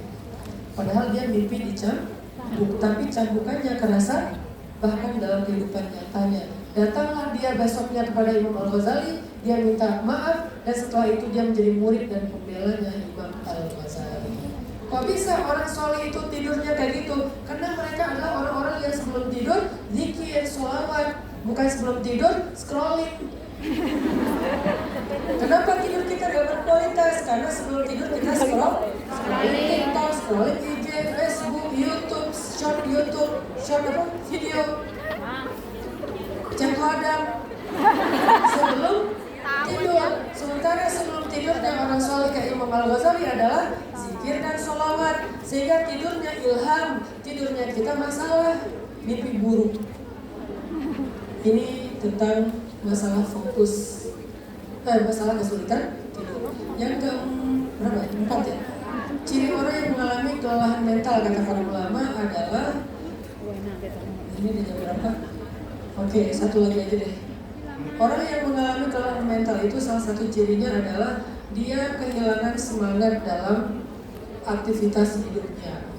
Segalanya males, mau ini mager, mau itu mager, segalanya mager. Gak bergairah untuk melakukan apapun, gak mau punya cita-cita, gak mau punya harapan, gak mau memperbaiki keadaan. Dia pasif aja, mager aja, berarti dia mengalami kelelahan mental. Apa obatnya? Orang yang mager gini obatnya apa? Orang yang mager kayak gini obatnya adalah dia butuh support system. Itu pentingnya teman-teman yang soleh. Gak jarang loh kita datang ke taklim itu bukan karena kita pengen ke taklim, tapi kita datang ke taklim karena kita diajak teman, betul? Hal-hal yang positif yang banyak kita lakukan itu tuh gara-gara support system kita mendukung. Dia ngajak, kadang-kadang setengah maksa, terus udah gitu nemenin, udah gitu memotivasi, kadang-kadang malah memodali, kadang-kadang malah bantuin. Ini yang bikin kita tergerak pada kebaikan-kebaikan apapun itu, termasuk dalam urusan karir, urusan rumah tangga, urusan jodoh. Maka rawatlah pertemanan, teman-teman. Rawatlah pertemanan. Teman itu mahal, apalagi kalian yang merantau di luar negeri. Teman itu sama dengan keluarga. Rawat. Kalau kalian nggak punya teman karena nggak bisa merawat pertemanan, hidup kita itu nggak punya support system. Begitu kita mengalami kelelahan, kita akan terpuruk sendiri. Akhirnya kita menjadi orang yang gagal. Miliklah teman, rawat pertemanan itu.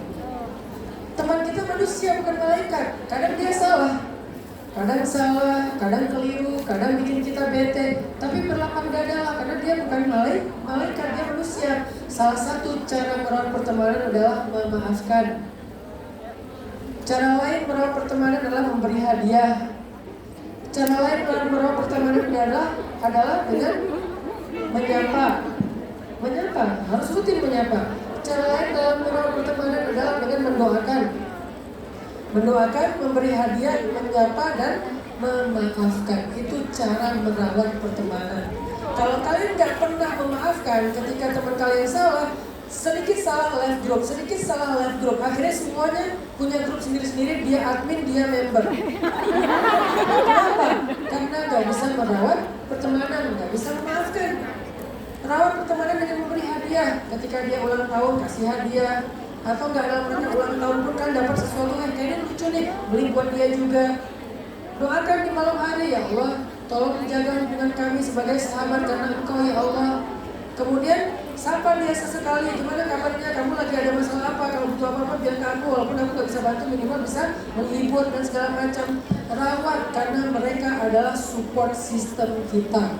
Mereka tempat curhat kita. Walaupun kenyataannya ketika curhat jadinya adu nasib. Kita curhat, dia curhat balik. Tapi penting teman-teman, punya circle yang positif itu penting.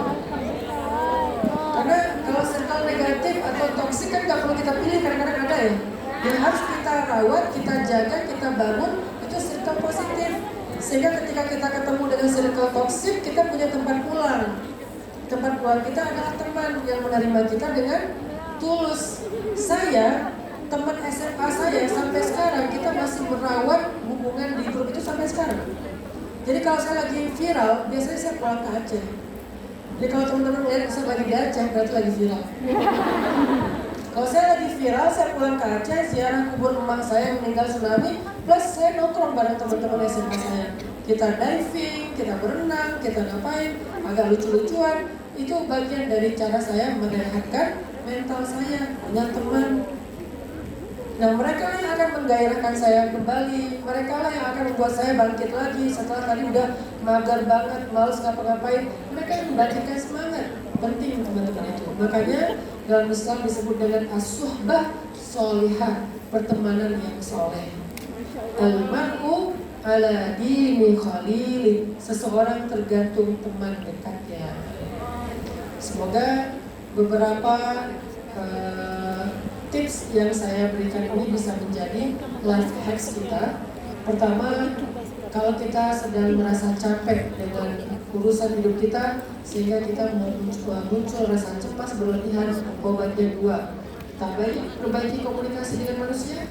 Yang kedua, belajar menitipkan urusan kita kepada Allah. Terus kalau kita ngerasa capek, akhirnya kita gak bisa fokus dengan apa yang kita kerjakan. Belajar berdamai dengan kesalahan. Jangan takut berbuat kesalahan. Belajar berdamai dengan masa lalu. Masa lalu itu gak harus selalu terulang. Apa yang sudah terjadi, udahlah terjadi. Masa sekarang, cerita yang baru. Mungkin ceritanya akan berbeda. Mungkin ceritanya akan jauh lebih baik. Berharaplah yang baik-baik. Yang ketiga, milikilah kualitas tidur para ulama. Tidurnya orang-orang soleh. Apa tidur mereka? Ilham. Apa tidur mereka? Anugerah dari Allah. Minimal tidur mereka adalah tidurnya rohah, tidurnya istirahat, bukan tidurnya orang yang bangun tidur ngos-ngosan. Kenapa? Mimpi dikejar maling. Pasti nggak zikir, pasti nggak wudhu, pasti nggak, pasti malamnya dia nonton apa mungkin. Yang bukan drakor juga, mungkin dia nonton video-video tentang kriminal atau apa gitu kan, lapor pak atau apa gitu kan ya. Yang terakhir, gimana caranya biar kita bisa mengontrol diri kita dari lelah mental itu, milikilah suhbah sholihah, teman yang solih. Sebelum saya tutup, saya pengen ngajar teman-teman semuanya. Di sini kita ada sorban sedekah. Saya pengen kasih tahu. Saya punya sebuah kebiasaan.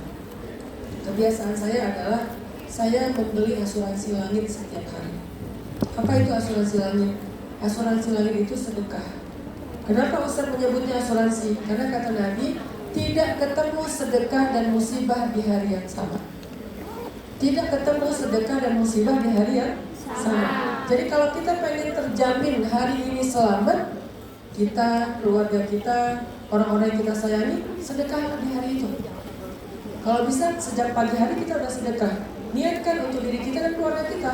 Saya selalu setiap pagi itu sedekah, saya niatkan untuk saya, keluarga saya, istri dan anak-anak saya, dakwah saya, urusan saya titipin ke Allah dengan cara sedekah. Yang tadi poin pertama titip, tapi cara nitipnya sedekah.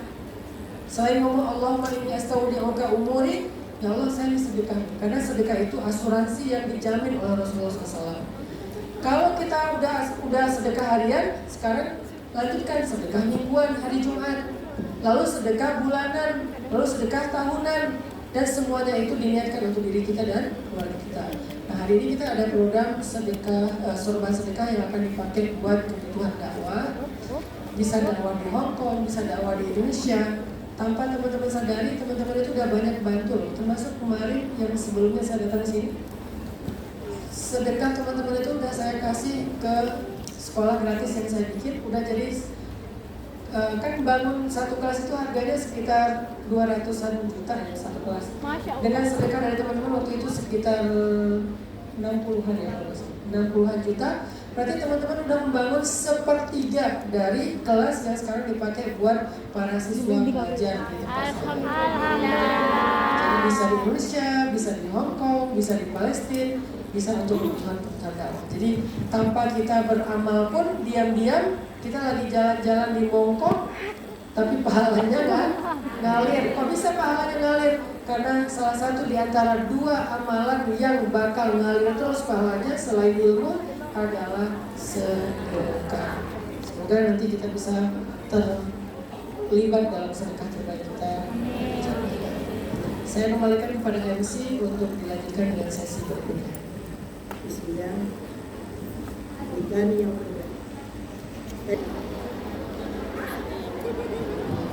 Assalamualaikum warahmatullahi wabarakatuh.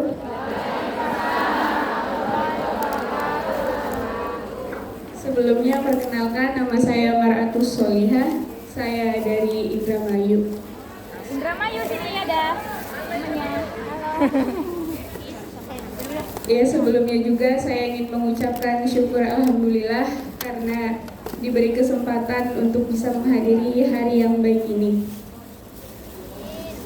Tapi sebelumnya saya ingin sedikit cerita, Ustaz.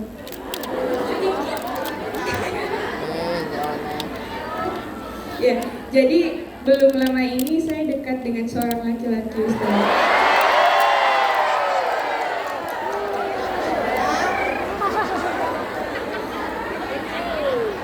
Saya nggak tahu apa yang membuat saya sangat mencintai laki-laki itu. Mungkin karena saya sudah menaruh banyak harapan sama dia, jadi sakitnya terasa, Ustaz. Apalagi ketika saya menyadari bahwa oh ternyata saya bukan wanita yang dia inginkan gitu.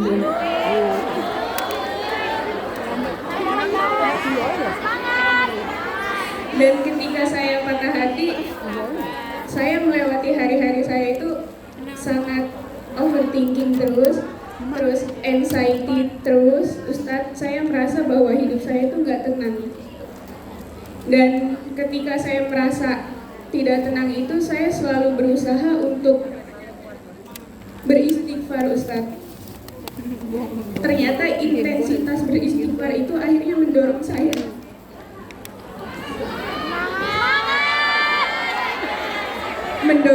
untuk selalu dekat dengan Allah, Ustaz. Jadi yang tadinya saya kerja selalu dengerin musik koplo, sekarang saya lebih sering mendengarkan sholawat. Dan saya juga perbanyak istighfar untuk itu, Ustaz.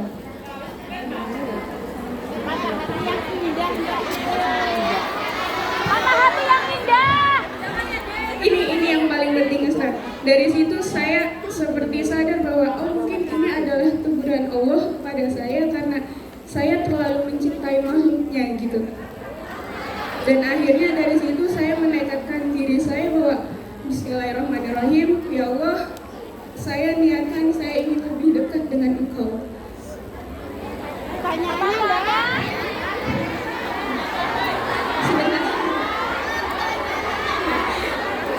Karena qadarullah, Ustadz, saya ditinggali ibu saya sejak saya umur 14 tahun. Usia saya umur 26 tahun. Dan selama itu, selama hampir 12 tahun, saya hidup sebatang kara, Ustaz. Saya melalui kehidupan saya sendiri, saya jatuh bangun saya sendiri, Ustaz. Saya bahkan pernah kelaparan di kota orang, dan saya pada saat itu merasa bahwa nggak ada orang lain yang peduli dengan saya kecuali Allah. Ya, pertanyaannya apa? Pertanyaannya itu, saya lillahi ta'ala ingin hijrah, Ustaz. Tapi bagaimana caranya agar saya bisa istiqomah? Dan kedua, bagaimana kan kalau misalkan mungkin dari teman-teman yang masih mempunyai keluarga orang tua yang utuh, dia bisa meminta ridho kepada orang tuanya untuk mendoakan keberhasilan kita. Sedangkan mar'atu solihah. Oh ya, para tersebut. Dan Cukup boleh. baik, Mbak Solihah dan teman-teman sekalian. Oke, tanya udah. Tetangga ini bisa dengan curhat gosip sedesa ini.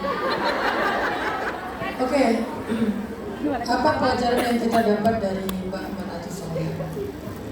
Pelajarannya adalah kadang kita diuji dengan kehilangan cinta makhluk untuk mendapatkan cinta Allah yang jauh lebih berharga. Seolah-olah Allah bilang gini, hambaku, selama ini kamu habiskan semua perhatian kamu untuk dia. Tapi lihat, ketika kamu diabaikan, siapa yang pergi sama kamu?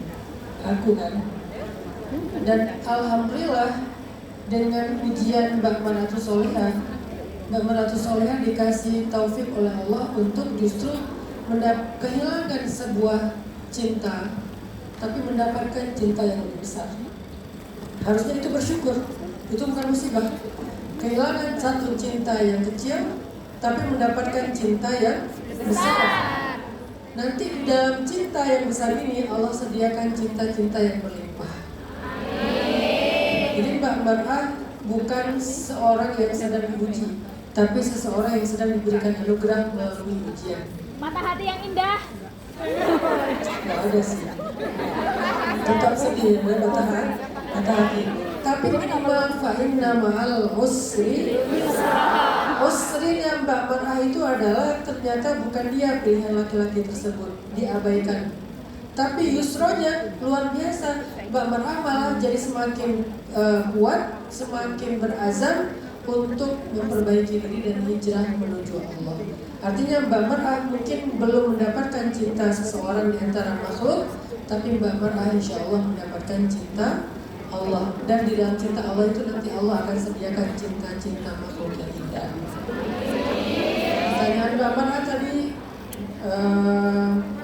gimana cara biar bisa istiqomah? Istiqomah itu tergantung circle. Jadi di sini juga ada yang nanya tadi di kertas, gimana cara biar istiqomah dengan satu amalan? Circle kita harus yang sefrekuensi. Kita nggak bisa hidup istiqomah sendiri. Istiqomah itu harus dengan jamaah. Makanya saya bilang tadi, rawatlah pertemanan yang positif.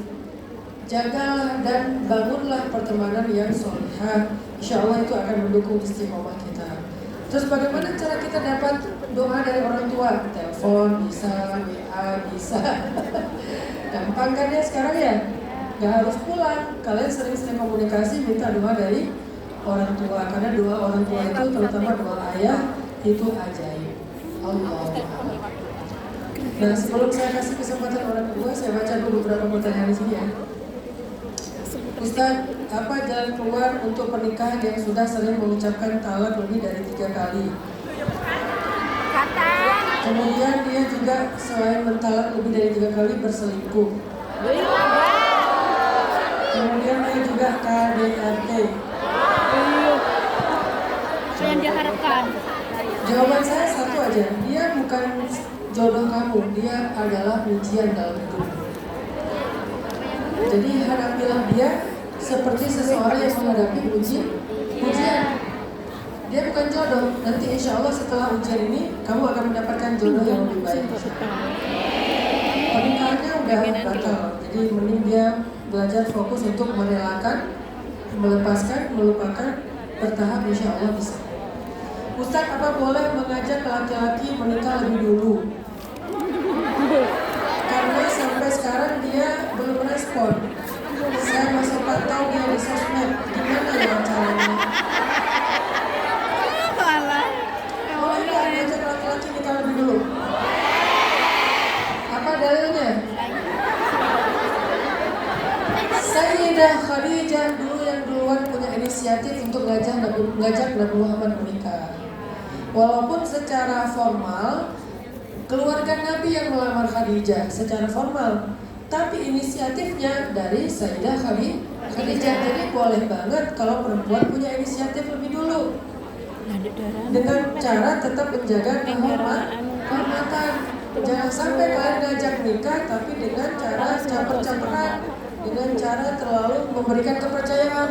Tadi ada juga di sesi yang pertama ada pertanyaan, Ustadz, saya diajak nikah oleh seorang laki-laki, tapi dia punya hutang di bank. Dia minta uang saya untuk menebus hutangnya.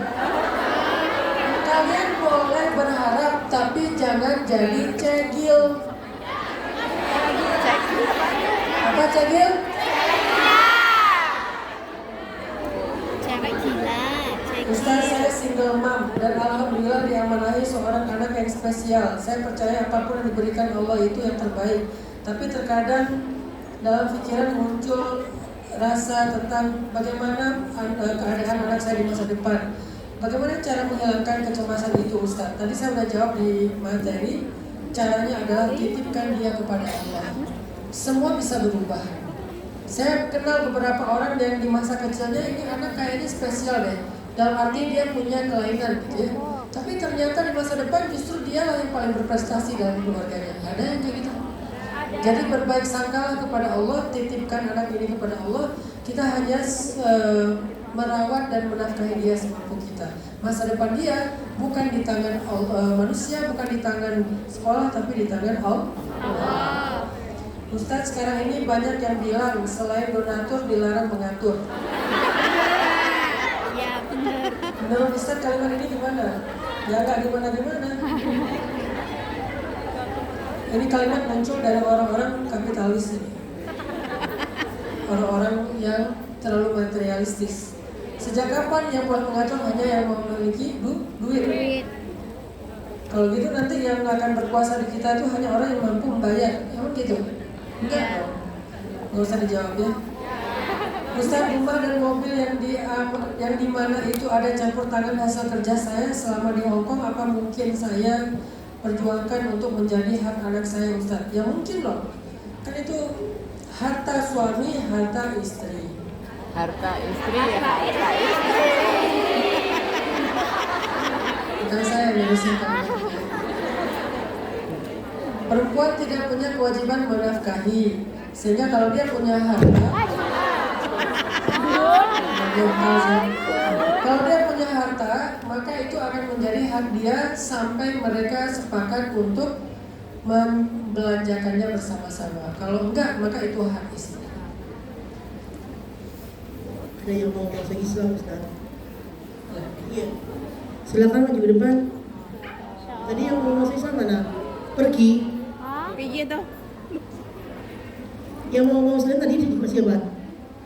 Ya sudah ya, udah saya panggil loh ya. Udah saya panggil loh. Selesai? Udah Mbak. Panjenengan. Tes.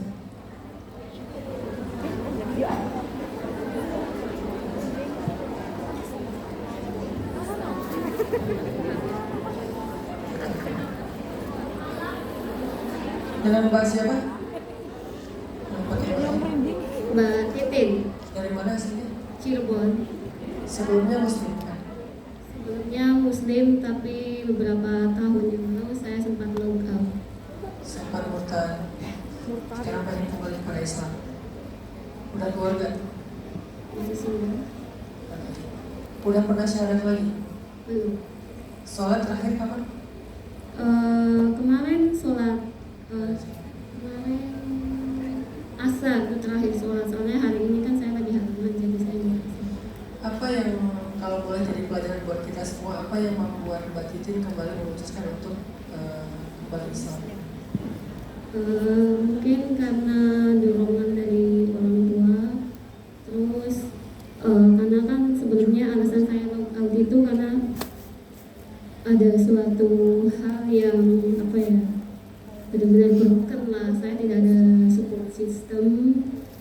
dan dari pihak keluarga pun waktu itu tidak ada yang mendukung. Mungkin sudah lumrah ya kalau orang tua kami, para adik kami sini, mereka hanya menanyakan uang kiriman, tidak ada nanya kabar. Saat itu saya gimana ya, saya benar-benar rasa sendiri. Terus satu-satunya orang itu yang datang sama saya itu anak Filipina, dan dia membawa saya ke gereja di Satin, dan di situ saya merasa bahwa apa ya, mungkin ajaran kasih mereka itu yang menyentuh saya gitu. Jadi saya waktu itu setiap hari Rabu itu saya datang ke mereka, terus ya saya sempat membaca beberapa Alkitab. Ya, Alkitab pun masih saya simpan, tapi sekarang saya tidak bisa membacanya lagi. Terus tapi saya belum sempat dibaptis. Tapi meskipun belum sempat dibaptis, tapi hati saya itu sudah ngomong bahwa saya mungkin ajaran ini yang ketika saya down, ketika saya broken itu mereka yang ada, mereka yang angkat saya untuk bangkit. Tapi setelah itu mungkin 1 tahun setelah saya meyakini agama yang baru, dalam hati saya mungkin karena waktu dari kecil itu ajaran agama dari orang tua itu sudah kuat. Jadi meskipun saya sudah non-muslim, sudah lock out, tapi dalam hati saya itu ya kalau misalkan apa ya, kalau misalkan makan itu saya tetap berdoa bismillah gitu. Jadi waktu saya ragu kan, ini agama apa yang saya anut. Akhirnya saya memutuskan untuk maksudnya untuk mempercayai keduanya, alias saya agnostik. Sampai akhirnya tahun lalu saya sempat pulang cuti selama 6 bulan, bukan tahun lalu, tahun 2019 selama 6 bulan. Terus saya cerita ke orang tua saya sih ya maksudnya nggak melarang gitu, terserah karena kamu kan sudah dewasa. Cuman saya melihat sendiri bapak saya itu seorang imam, dan di situ saya melihat bapak saya mengimami di musola itu, saya terketuk. Bapak saya itu segininya gitu, percaya sama Tuhannya, dan bapak saya itu membesarin saya itu benar-benar yang tulus. Dan akhirnya saya memikirkan ngomong sama orang tua, "Mi, saya mau kembali." Kata ibu saya, "Kalau kamu mau kembali, kamu harus syahadat." Tapi waktu itu saya belum siap sampai akhirnya baru tahun ini ada suatu musibah. Yang pertama itu mungkin mohon maaf, dulu saya sangat suka pakaian terbuka. Sampai akhirnya Tuhan itu ngasih saya cobaan, yaitu kulit saya yang bagian tubuh saya itu ada salah satu warna yang memudar gitu. Terus akhirnya saya ngomong sama Rini, teman saya yang mendukung saya ini, "Rin, gimana ya kalau saya mau kembali gitu kan." Terus yang paling membuat saya yakin gitu, bulan 6 itu mohon maaf saya kena tipu dari seorang teman. Dan ketika saya kena tipu itu, saya meminta pertolongan sama ya istilahnya manusia lah ya. Tapi ternyata mereka tidak bisa memberikan pertolongan itu, dan akhirnya saya nelpon orang tua karena bapak saya itu, "Kamu jangan minta pertolongan sama manusia karena mereka pun juga nggak bisa berbuat apa-apa. Kamu mintalah sama Allah." Akhirnya saya sholat. Terus ya saya juga ngomong sama Rini gitu, "Rin, gimana ya ini saya belum syahadat gitu." Terus teman saya ini untuk membantu saya syahadat, kata Rini, "Jangan, saya nggak bisa, katanya besok aja kan ada pengajian Pak Ustadz Hanam, itu minta tolong aja gitu." Jadi ya sini Kita beri aplaus motivasi.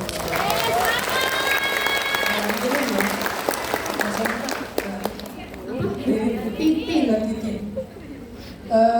Itu salah satu contoh teman-teman yang tadi saya sampaikan, pentingnya circle support system surga solihah.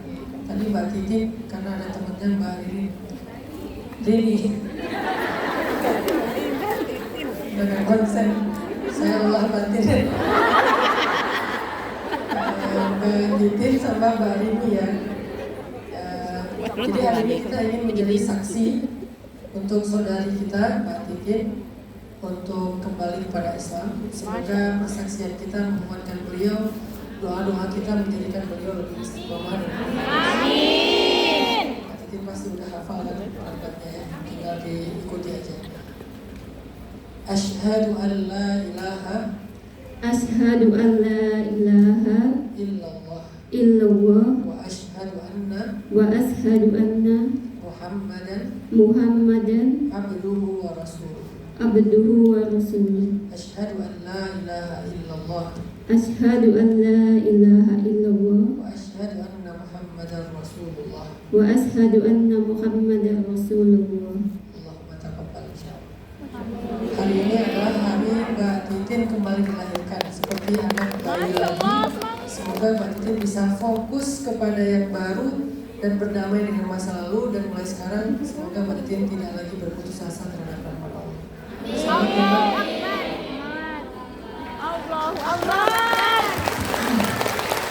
Terima kasih bersama satu saudara kita kembali ke jalan Allah, dan mudah-mudahan Mbak Titin istiqomah ya. Mudah-mudahan Allah selalu menolong dia dan diberi selalu hidayah. Sekarang waktunya kita berdoa karena jam 4 lebih ya. Fokus pada doa. Kita doakan. Di sini ada Mbak Siti Komariah yang ketelan jarum betul, sehingga posisi jarumnya sudah ada di usus halusnya, sudah berobat kemana-mana tapi belum ada hasil. Mbak Siti Komariah dan Fatihah untuk kedua orang tua yang pertama almarhum Bapak Kaki dan almarhumah Ibu Siti. Kemudian doa untuk adik yang menikah hari ini dari Rita dan Habib. Nama adiknya mungkin salah satu dari Rita. A'udzubillahi minasyaitonir rajim. Bismillahirrahmanirrahim. Allahumma lakal hamdu kullu wa lakal syukru kullu wa ilaika yurja'ul amru kullu sirruhu wa alaniyatuhu fa ahlun anta an tuhmad wa ahlun anta an tu'bad la ilaha illa antal ahad as-samad lam yalid wa lam yulad wa lam yakul lahu kufuwan ahad. Allahumma salli ala sayyidina Muhammadin fil awwalin wa salli ala sayyidina Muhammadin fil akhirin wa salli wa sallim wa barik ala sayyidina Muhammadin fil mala'il a'la ila yaumiddin. Allahumma inna na'udzu bika min jahdil bala ودرك الشقاء وسوء القضاء وشماتة الأعداء. اللهم إن كنت كتبتنا من أهل الشقاوة فامحنا واكتبنا من أهل السعادة فإنك تمحو ما تشاء وتثبت وعندك الكتاب. اللهم أعنا على ذكرك وشكرك وحسن عبادتك.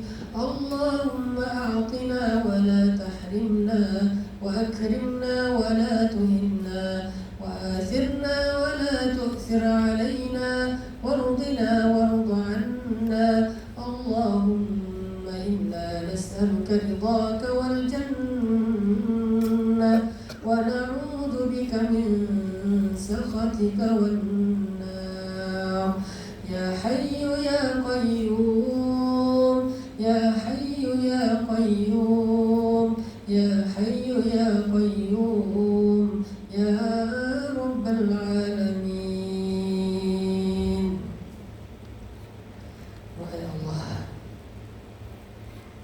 Engkaulah pencipta apa yang ada di langit dan apa yang ada di bumi, dan Engkaulah sebaik-baik pencipta Engkau menciptakan segala sesuatu dengan kekuasaan-Mu dan tidak ada satupun dari ciptaan-Mu yang keliru. Engkau menciptakan matahari, bulan, bintang, galaksi. Engkau menciptakan apa-apa yang sangat besar yang tidak bisa kami bayangkan. Tapi juga Engkau berkuasa menciptakan hal-hal yang kecil yang bahkan tidak bisa kami lihat. Engkau Maha Kuasa, ya Allah. Engkau Maha Pencipta dan sebaik-baik pencipta. Engkau juga yang memelihara, merawat dan menjaga, mengatur dan memelihara segala apa yang Engkau cipta, ya Allah. Engkau yang mengatur langit dan bumi dengan segala pengaturan yang sempurna. Engkau yang mempersilih gantikan musim, malam dan siang. Engkau yang mempergilirkan antara matahari dan bulan. Engkau yang memperarakan awan dan menurunkan hujan ke negeri-negeri yang tandus yang Engkau pilih. Lalu dengan rahmat-Mu negeri itu menjadi subur, menjadi penuh dengan kebaikan. Ya Allah, Engkau yang mengurus semua makhluk-Mu yang di langit dan di bumi, di gunung, di lautan, di setiap lembah, di semua tempat yang bahkan tidak mampu kami jelajahi. Engkau Maha Sempurna, Engkau Maha Melihat, Engkau Maha Mengetahui, Engkau Maha Mengatur yang besar dan yang kecil. Semua ada dalam pengaturan dan kekuasaan-Mu, ya Allah. Engkaulah penguasa yang paling besar, Engkaulah penguasa yang paling agung, Engkaulah penguasa satu-satunya. Semua kekuasaan di bumi ada di dalam genggaman-Mu, ya Allah.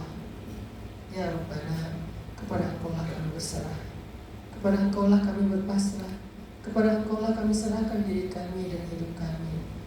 Kami titip keluarga kami, diri kami, hidup kami, masalah kami, masa depan kami, hal-hal yang gaib dalam diri kami. Kami titipkan kepada Engkau, ya Allah. Jagalah kami, ya Allah. Jagalah titipan kami, ya Allah, dengan penjagaan-Mu yang sempurna. Kami serahkan urusan-urusan kami kepada-Mu, ya Allah, agar Engkau mengaturnya dengan pengaturan-Mu yang sempurna. Kami lelah, ya Allah. Kami capek, ya Allah. Kami hampir menyerah, ya Allah. Kami bingung, ya Allah. Kami kehilangan arah, ya Allah. Pilihkanlah untuk kami pilihan Engkau ridhoi. Aturlah hidup kami dengan pengaturan-Mu yang sempurna. Peliharalah kami dengan pemeliharaan-Mu yang baik, ya Allah. Ya Rabbana, sembuhkanlah luka kami, luka zahir, luka batin. Hiburlah kesedihan kami. Angkatlah derajat kami dari setiap kesulitan dan musibah yang kami dapatkan dalam hidup. Ya Allah, sesungguhnya Engkau berjanji bersama kesulitan dan kemudahan. Maka berikanlah untuk kami kemudahan-kemudahan bersama dengan setiap kesulitan hidup kami. Jangan biarkan kami sendiri dan berputus asa, ya Allah. Temanilah kami di masa-masa sulit kami, ya Allah. Ya Allah, angkatlah derajat orang-orang yang telah berbuat baik kepada kami. Angkatlah derajat guru kami, orang tua kami, saudara kami, sahabat setia kami, orang-orang yang berjasa dalam hidup kami. Ya Allah, bimbinglah kami selalu berada di jalan-Mu sampai akhir hayat kami. Jangan biarkan kami berputus asa di tengah jalan, karena ketika kami mendapatkan ujian-ujian dan kami merasa tidak mampu menjalaninya. Ya Allah, datangkanlah dalam kehidupan kami orang-orang soleh untuk menjadi keluarga kami, untuk menjadi teman dan sahabat kami, untuk menjadi penolong-penolong kami dengan izin-Mu, ya Allah. Rabbana, kepada Engkaulah kami adukan keluh kesah hidup kami. Engkau satu-satunya harapan kami. Hasbunallah wa ni'mal wakil. La haula wa la quwwata illa billah. Rabbana atina fid dunya hasanah wa fil akhirati hasanah wa qina adzabannar. Subhana rabbika rabbil izzati amma yasifun wa salamun alal mursalin walhamdulillahi rabbil alamin. Al-Fatihah.